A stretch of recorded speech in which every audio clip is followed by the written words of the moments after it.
Здравствуйте, в эфире новости спорта, в студии Власий Сергеев. Женская сборная России одержала победу со счетом 7-4 над командой Шотландии в матче 11-го тура чемпионата мира по керлингу. Этот успех гарантировал россиянкам выход в плей-офф. В турнирной таблице сборная России занимает второе место, имея в активе 8 побед при 3 поражениях. Российская команда стала второй, обеспечившей себе место в плей-офф. Ранее в эту стадию вышли шведки, лидирующие в таблице. Следующий матч россиянки проведут против команды Латвии.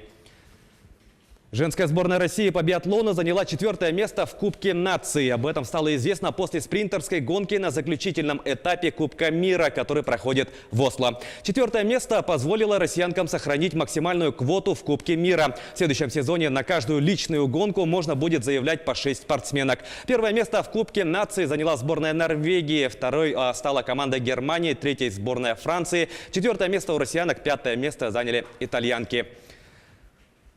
ЦСКА одержал победу над московским «Динамо» со счетом 3-2 в 5-м матче серии четвертьфинала плей-офф КХЛ. В составе армейцев шайбы забросили Павел Карнаухов, Янник Хансен и Линдон Вэй. У динамовцев отличились Егор Зайцев и Дмитрий Кагарлицкий. Счет серии до 4 побед стал 4-1 в пользу армейцев. В полуфинале турнира ЦСКА сыграет со СКА. Накануне петербургский клуб выиграл у ярославского «Локомотива» со счетом 5-4. В составе победителей дубль оформил Никита Гусев. По одному взятию ворот провели Артем Зуб, Алексей Бывальцев и Динар Хафизуллин. У Лока отличились Денис Алексеев, Степан Санников, Данила Пальков и Рушан Рафиков. Счет серии стал 4-1 в пользу СКА. Первый полуфинальный матч между армейскими клубами пройдет 28 марта.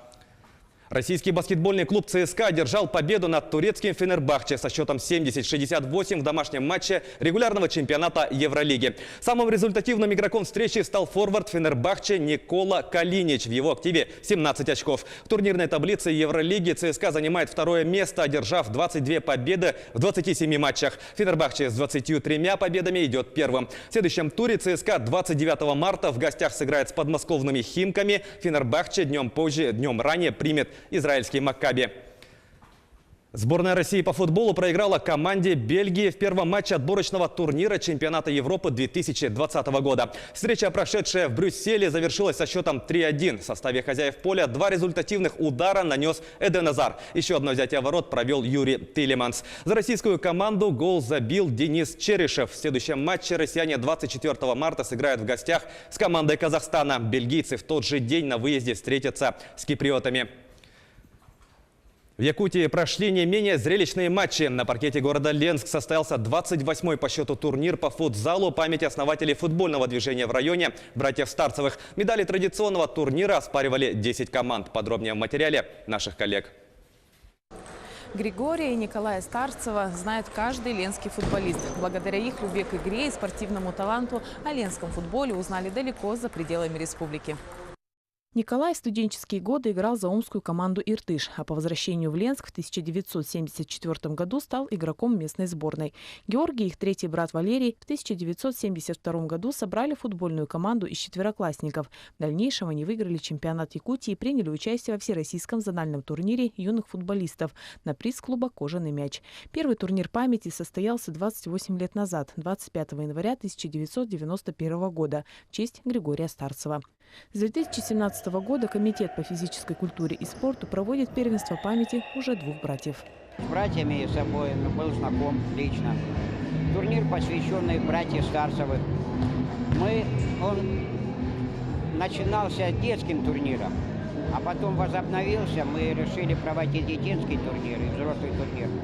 За победу в нынешнем первенстве шла сильная борьба. Право быть лидером отстаивали 10 команд. 5 юношеских и 5 мужских.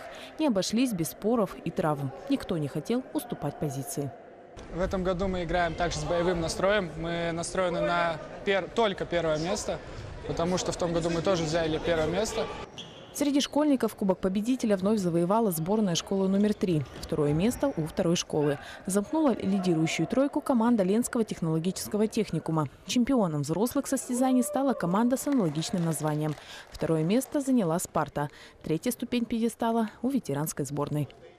Марина Крутихина, Вячеслав Пилипенко, Олег Соснин, Сергей Счастный. Телеканал «Алмазный край». Это были новости спорта. Всего доброго!